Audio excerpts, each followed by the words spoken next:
a quick intro. I teach at Santa Clara University and Stanford. I teach marketing and digital strategy. Used to be a management consultant and an entrepreneur now and a venture capitalist as well. I got a wonderful opportunity to talk to Sulafah in depth about her background, but I want to let Sulafah also give a, please walk us through your experience, how you started and where you are now, so we can have the audience understand your background too. Yeah. Well, thank you, Sriram, and I'm happy to be here with you today. I think the timing isn't that much of telling or saying the whole story. It's a very long story, but let's go directly to the area of technology, where we stand all here today. So ClearVision is, our company has been established almost 2003. I jumped in with them almost 8 years ago, where I reformed and co-founded the company again, catching up with all of the changes happening and boosting the new business, which we're very fond of speaking about today. ClearVision provides multi-services in partnerships with international companies, starting with Google, Microsoft, the big guys, and then going to other like Sophos and other international companies. We always pride ourselves for providing local solutions with international flavors, because a very big challenge is that Saudi Arabia is a very big market for technology, and if anyone has been there closely, we have been transformed during the couple of past years in terms of digital transformation, leading mostly in the area, not only in terms of Middle East. And so it's a very huge market for technology, IT solutions, IT services. Now the challenge is being able to bring the best of the leading countries and leading technologies, but yet understanding the local need and fitting it to the organization, fitting it to the need, which is definitely happening all over the world. But not everyone knows how to do that. So that's what we are very fond of. We also have our own product, which is basically the buzz we're speaking about today, which is our Resolute Research Management System. It's a unique system that facilitates the whole journey of research, whether you're a grant managing entity, you're a research management entity, private, public, nonprofit, or you are a university, or you're a researcher. It brings the whole ecosystem together, and we have came to understand that it's a very unique and competitive added value product. It has more than 64 workflows, and basically it does what ERPs did long time ago when they started to say, okay, we're not going to do our finance and management and HR on papers and telephones and emails. We need a system to govern all that together. So this is what we did, but we did it for research, which is a very important topic. Yep. And many think of research as something that's academic and scientific. They don't look at it as an economic value. But there's unbelievable money there, and there's so much to be said and done. And some of the best paid people and individuals in the world are the research people. Finally, let me tell you that our country has announced that 2.5 of our national GDP is going to be spent on research. So things are really going there. So yeah, that's in terms of technology. So awesome. Yeah. Well, thanks for walking us through what you have done with respect to ClearVision. There's obviously a lot of things happening in the tech world, but when I spoke to Sulafah, what I also noticed was the way in which you've actually thought through inclusion in terms of your segments. You spoke about building for the who. I don't want to make this like a Q&A, because I want to kind of like prompt Sulafah to share that perspective, because I'm sure we can make this a very enriching discussion. But the insight that she had about how to actually bring in inclusion by thinking about the who was really enlightening. So can you walk us through that in terms of how did you arrive at the problem statement applicable for a segment? Because nobody would think of normally to build something for researchers. I'm in academia as well. I can understand, I can totally appreciate what you're building, but it wouldn't have come by default to me. Think about this, right? I'm actually in the industry, right, that she's actually building something for, but I didn't get an idea. I'm an entrepreneur myself. I'm an investor and a venture capitalist. But she's thought through it. She's actually built for an industry which nobody has thought there was a need for. So how did that happen?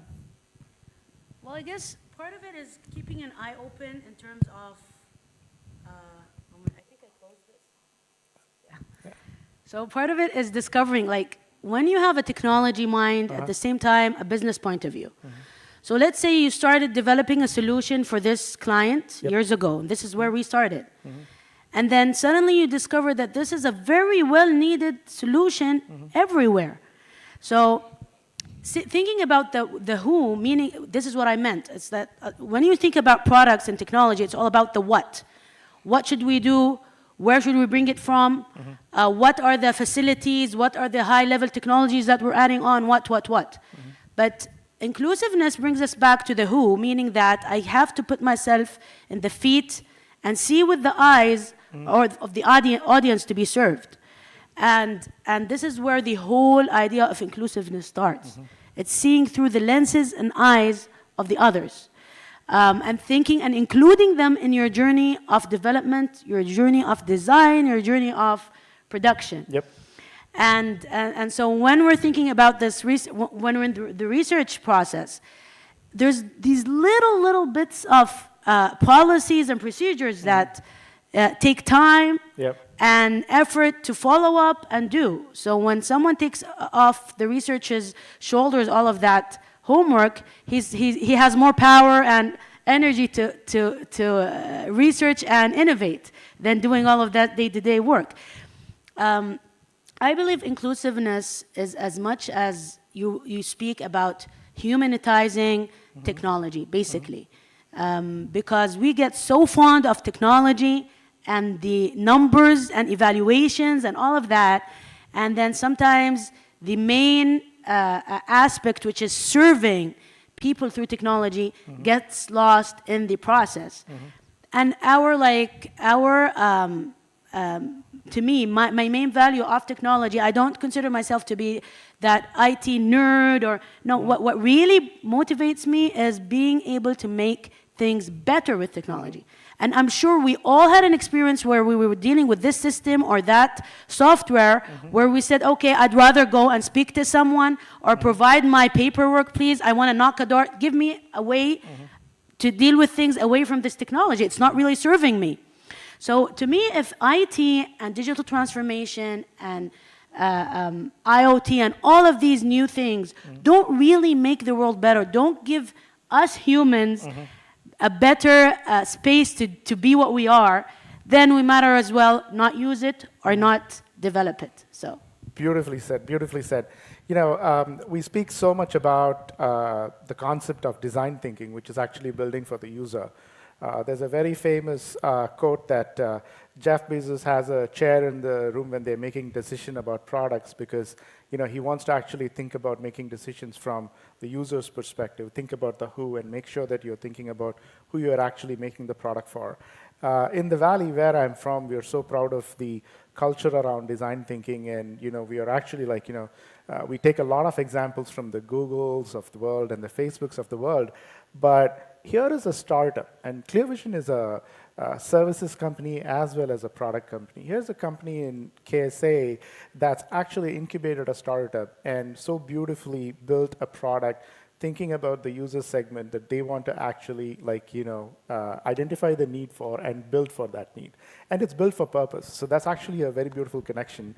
My personal experience building for this is I became a encore entrepreneur of sorts. You know, my first startup, you know, was about 12 years back. My current startup, where I'm actually a co-founder of, David was actually like here speaking about Web 3.0 is my co-founder, and we have two other co-founders, Rohan and Praveen. And as we came together to build a platform, you know, on the blockchain that, you know, we actually like, you know, go and do for educational institutions, we started thinking about the users, and we started thinking about the segment that we want to serve. And one of the things that we noticed was the focus on the user and the focus on the customer actually helped us get ahead of competitors. Building for inclusion actually helped us get ahead of competitors, and there were different segments of users that started giving us feedback about how customer-centric we are when they actually, like, you know, are using our platform. Today, you know, I give a demo. You know, I give demos myself. Like, you know, just 4 co-founders, still bootstrapped, 3 years in. I give a demo to a customer. We can actually onboard a customer in 15 minutes. And the customers now, the next evolution, what we did, we observed and we got inputs, and we actually looked at it and said, how can we actually go from a founder-led sales model to a product-led sales model? And that thinking around inclusion, about thinking about the different segments that could apply, because there is this notion around growth hacking and make everything product-led growth in startups, right? It may or may not work. If you are building for manufacturing, for instance, if you are actually building for construction, you can't actually make it product-led growth because it's a very high-touch sales process, right? So products that actually have, an affinity for product-led growth that gets supported by product-led growth are products that actually have the lowest touch needed from a sales perspective, because you want to actually make sure the customer actually has this sense of ownership when they actually are signing up and can actually quickly get onboarded on the platform. So we started looking at those segments, and we enabled the workflow for signups, for product-led growth for those segments. And we started seeing the interest level going up, the engagement going level up for products. This is my personal experience. And when we spoke last week, for instance, and you were discussing about inclusiveness from your perspective, I was like, oh my God. I mean, there is so much that we can learn from each other, because the segment that you're building for is something similar to what we are building for as well. We sell into educational institutions, we sell into universities that use our platform, that issue certificates and badges, but the problem you are solving is outcome focused, and you have the need of the researchers. And we were just talking about how research is done the same way in the whole globe. It's not unique to KSA, but that problem that you have solved for KSA, once you understand the nuances for different markets, can actually spread so easily to different markets. And we are talking about innovation happening in the Middle East, right? And this is actually a classic example of a startup that has thought through the problem from the user's perspective, which I believe is a very good case study. And I would love to collaborate outside of this on writing this up for my students, by the way. But that's a selfish need that I have. But let's actually move on. Our personal experiences have guided this discussion a lot. But I also want to ask you about we were discussing this morning about Mohiba, right? The training, and you spoke. There was a very good point that you made so eloquently about having a sense of meaning, having a sense of purpose. How are you doing that? Because that program in KSA, you're doing it for children and building that sense of inclusiveness, or building that sense of actually becoming an entrepreneur and taking ownership from a very young age. Can you talk about the program and how you are involved with that program and what you do? Well, it's a program that's part of an institute. It's called King Abdulaziz Institute for Creativity. And basically, it's a huge institute, a nonprofit one. They have their certain way of assessing students early on, starting from third grade up to 12th grade. And basically, if you pass that, then these students are acceptable for certain syllabuses and certain programs in summer, on board, and so on. Now, the idea is, what's good about the institute, it's evolving all the time, bringing in different ideas and looking for the best of all of those youth. And I was telling you in the morning that Saudi Arabia has ranked the highest place in the ISIS 2023 and almost second place 2022. So these kids are doing really well in terms of science and ideas and research, which says how much there's fostering of creativity and innovation in the market in terms of the people, not only the products, because basically people are the ones who build the products at the end, and they're the ones who make the change. So I have these chats every now and then with, sometimes they bring me in terms of speaking as a speaker, presenting some ideas to these youth in certain sessions, in certain models of programs. And what we were tackling is the idea of moral intelligence. Just like you have IQ, you have, and recently the world has been in a big buzz of emotional intelligence. And then there's very important topic in one of the very good books about moral intelligence. And basically it's giving a sense of meaning, a sense of right and wrong, a sense of growing through giving. And this is a topic that the whole world is very much in need of. Against all of this vibe of making more and growing, the idea of making more and growing through others and through nurturing others is basically the best we can go. So when you attach talent and sharpness to giving and morale, you're definitely giving the world a very, very big gift.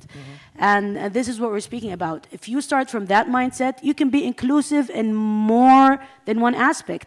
We're speaking today about inclusiveness in technology.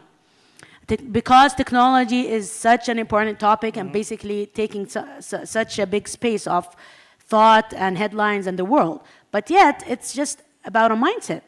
So if you have a mindset of inclusiveness and the ability to put yourselves in the feet of the others in general, whether you're building a product, you're providing a session, you're cooking, you're being a chef at a restaurant, depending on whatever, you can think about each and every one sitting on your table, whether you're providing food or providing products, providing technology, or even research, consultation services, you name it.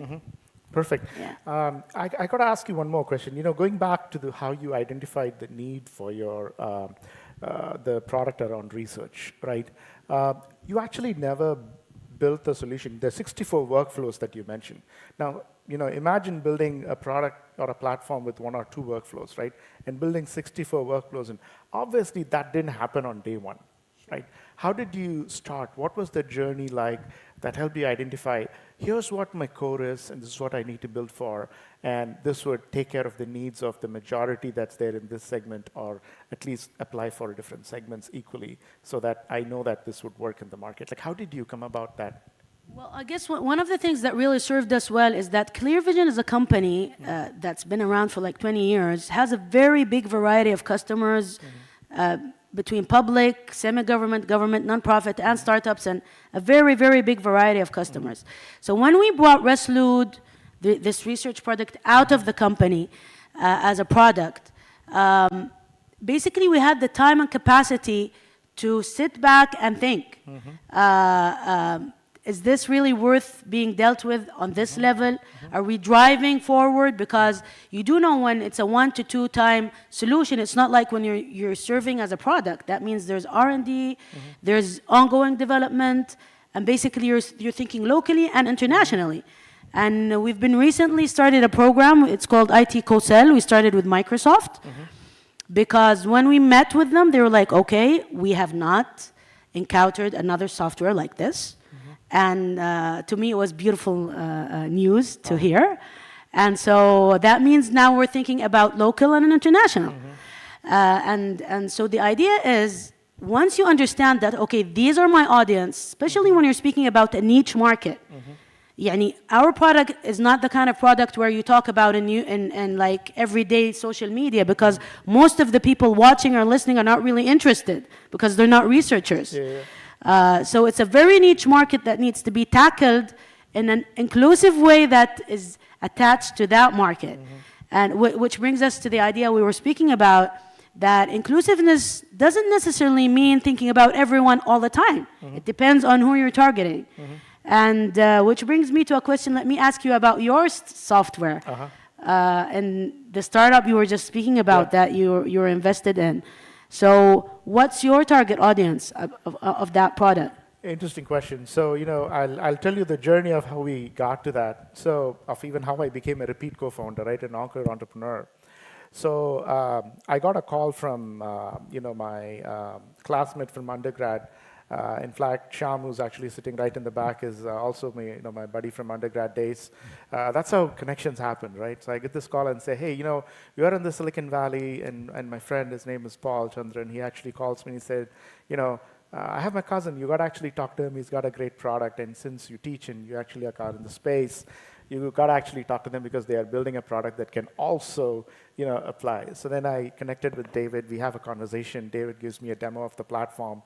And I said, great platform. Let me think about it. I'll get back to you in a week. So, I advise startups for a living. You tell me an idea, I'm going to do my math in terms of figuring out where the market is and how big it is and whatnot. So I analyzed different segments, and then I pick up the phone. I started calling my friends in different universities, and I started asking them questions of how do you really do this, right? What is your biggest challenge today? And what I found was, it's quite interesting. I don't know if you all know this, but if you are from the West, you assume kind of like digitization by default, which means like, your certificates, your, credentials are all digital.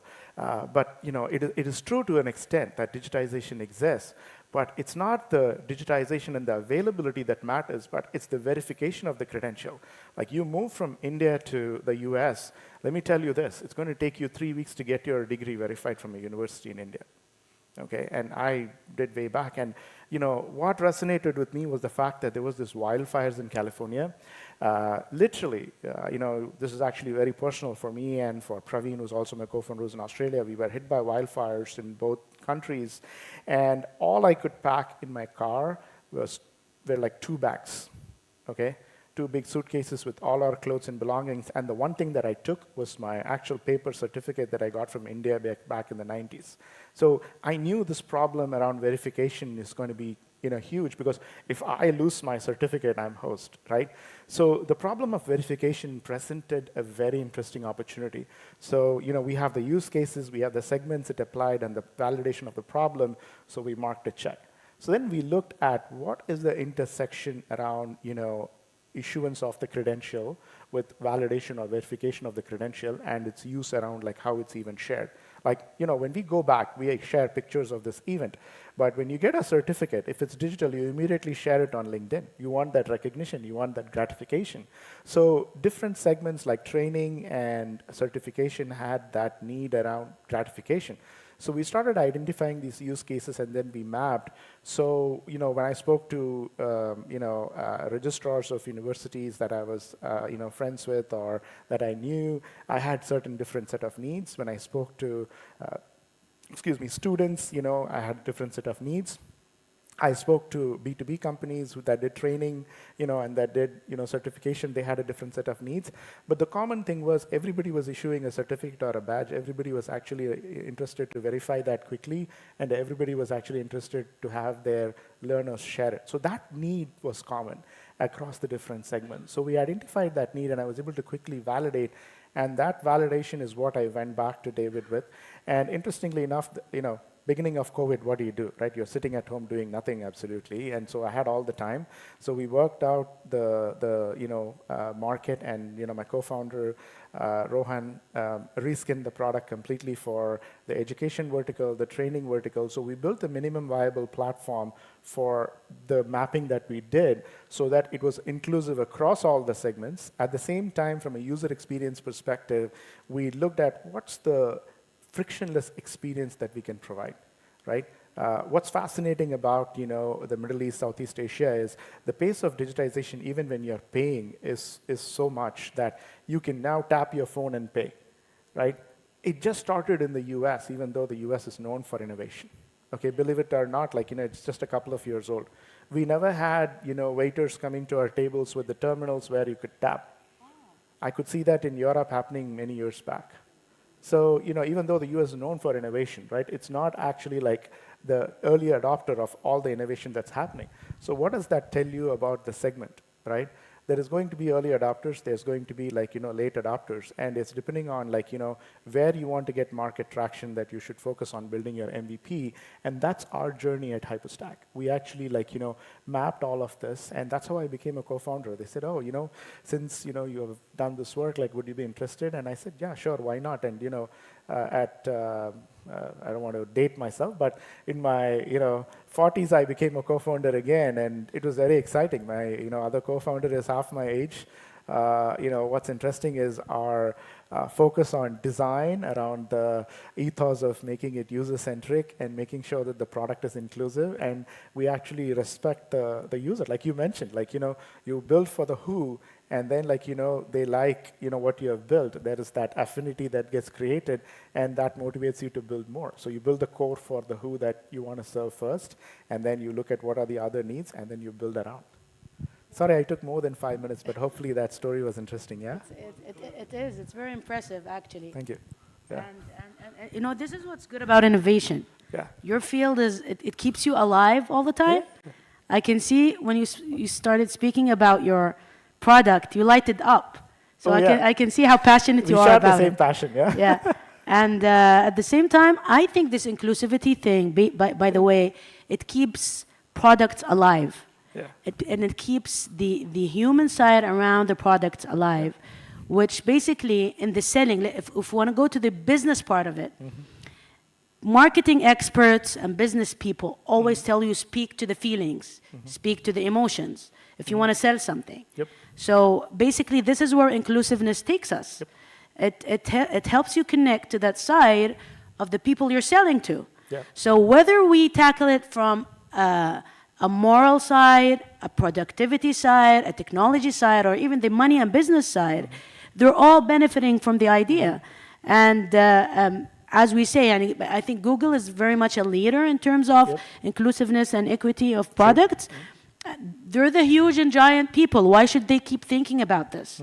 Because at the end, you want to make purpose, and you add value to the product. So I believe this topic, it's that kind of topic that will keep evolving.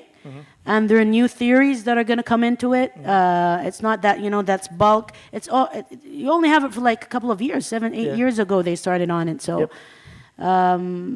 we do hope that we really do apply to the rules and to the meanings that are stand up for it today. So well said. So well said. Yes, it's not just the responsibility of the big corporations, it's the responsibility of every one of us to actually bring it in.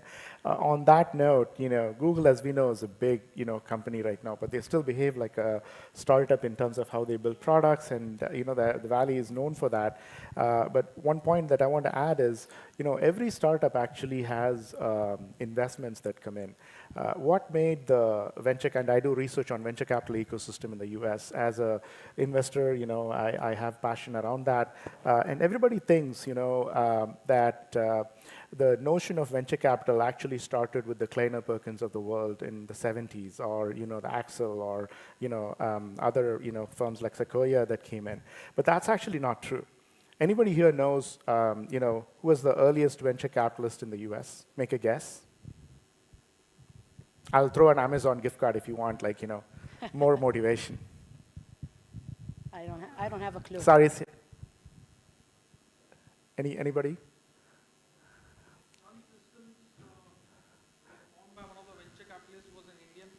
Right, Sun Microsystems, okay. So Sun Microsystems is relatively recent, like in the 90s, right? And thanks for making the attempt, by the way. The right answer is the earliest venture capital investment was actually made by Lawrence Rockefeller. He was a scion of the Rockefeller family, and he was one of the investors, I believe, in Apple and other companies too, but he actually invested into the tech that went into the planes that fly the sorties over the places where the war zones were, starting from World War II. The spy planes, as you know, started after World War II.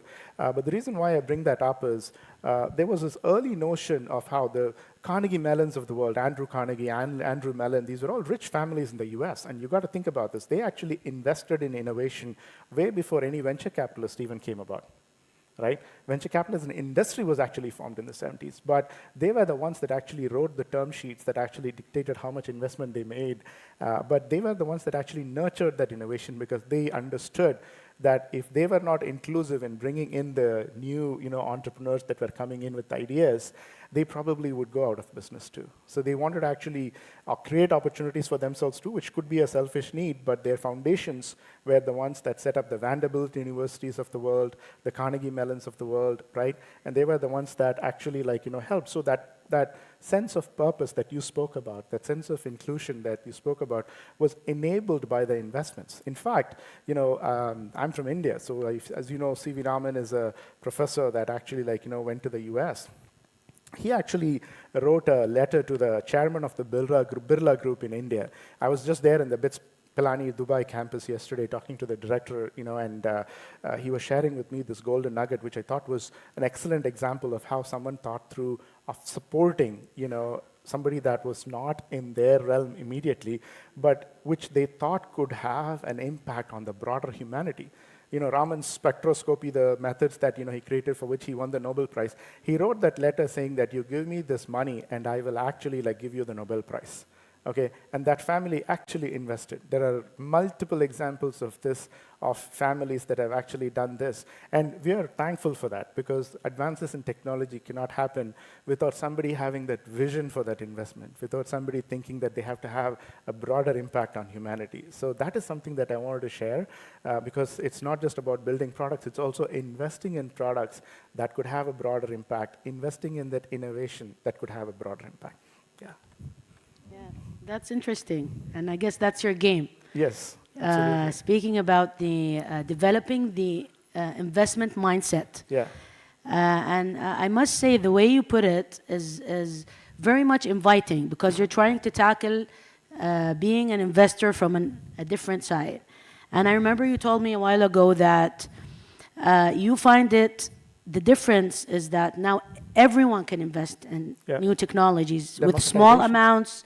And, there are new ways and ventures that are very much inviting and making it very, very much attracting for even people to invest with small amounts. You don't have to be a big capital owner or a business person to be able to be part of this ecosystem. Absolutely. So I guess there's a lot about it for everyone. Awesome. Yeah, absolutely. And so, by the way, whoever said the answer about Sun Microsystems and Vinod Khosla, please, for making that attempt, I do owe you the gift card. And thanks for engaging, right? Well, I think we'll probably pause to see if there are any questions. We just have probably a few more minutes left. So I want to see if there are any questions from the audience, something that we could address. Yes, sir. Not a question actually, but I would tell Christopher Columbus as the first person who got a venture capital. That's probably very true as well. Yeah. Actually, the King of Spain was probably his financier. So he could be I'll update my research. I always research is there. Yeah, that's very true. That's very true. He went after a market opportunity that was probably even bigger. But, recent times, I've just wanted to add that before Lawrence, there was a French gentleman, Professor Georges Doriot, who did his first venture capital funding just at the start of the Second World War. Yeah. So he's actually termed as the mother of venture capital. That's very true. Lawrence Rockefeller started making investment to Eastern Airlines before that. So that's why I picked his name, but you're right. Yeah. Thank you for that. Yeah. Hello. Yeah. Hi, Sriram. Yeah, hi. I wanted to know more about your startup that you have created on blockchain. Because we are doing something similar on blockchain, decentralized social media platform. Sure thing. So would be more interested if you can throw some light about what exactly that you're building. Oh, absolutely. So, it's interesting you asked the question about blockchain. Everyone thinks that blockchain is only about crypto. So it's not about crypto. There's a lot more use cases. And when we started developing Hyperstack, the first thing we actually looked at is how do you even select a blockchain partner, right? That is ideal for us. We spoke about building for the core. Fundamentally, the blockchain portion of our platform was so very critical for our success. And so we said, if we have to select something for the core, now you got to understand this. Once you select it, you can't actually shift because you're building for the core. So what we decided to do was to make sure that we eliminate the need for a core. So we said, how do we make sure we work with multiple blockchain solutions? So we started looking at heterogeneous design. And heterogeneous design brought about that inclusivity where we started looking at multiple providers. And today, we are probably the only solution in the market. There's Accredible, there's Credly, there's a whole lot of big guys. When we started building the product, and thanks for this question, by the way, the genesis of our company, how much so it's interesting. When we started out, there were less than 10 competitors 3 to 4 years back. Now there are more than 80 to 100, right? Creating that differentiation was key. That's one more reason why we started looking at what would give us that advantage.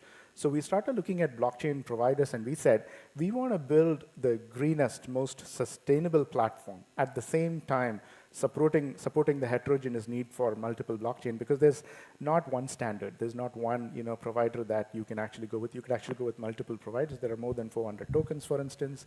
So what we actually decided to do was to look at who was the greenest, and we went with Hedera Hashgraph. And Hedera at that time was privately owned, but the research was actually now open sourced, and they are actually one of the greenest because of the most efficient way in which they actually work, and they were also optimized for speed. So which meant that unlike our competitors who are going with a solution that allowed for multi-tenancy, I could actually go for micro nano level encryption with Hedera, which actually could work at a speed which would not throttle anybody else that was trying to encrypt their credentials on the platform. So to answer your question, we evaluated platforms in such a way that we could be heterogeneous, and we could actually switch, by the way. We can switch away from Hedera if we want, so that actually reduces your dependency, right? Because you don't want a single point of failure. Tomorrow, if somebody goes out of business, you don't want to actually go for a single point of failure. So we built for heterogeneity. We made sure that we could migrate the credentials if needed to an alternate solution. We also built native encryption in case we needed to default to native encryption instead of blockchain. We could do that. So we built for heterogeneity. We built for the need for actually going across platforms. And then we also made sure that we are not creating that single point of failure. So that's how we started, and these are very important design decisions from our perspective. Hopefully that helps, yeah. Absolutely. So any other questions? Okay. I think very good discussion.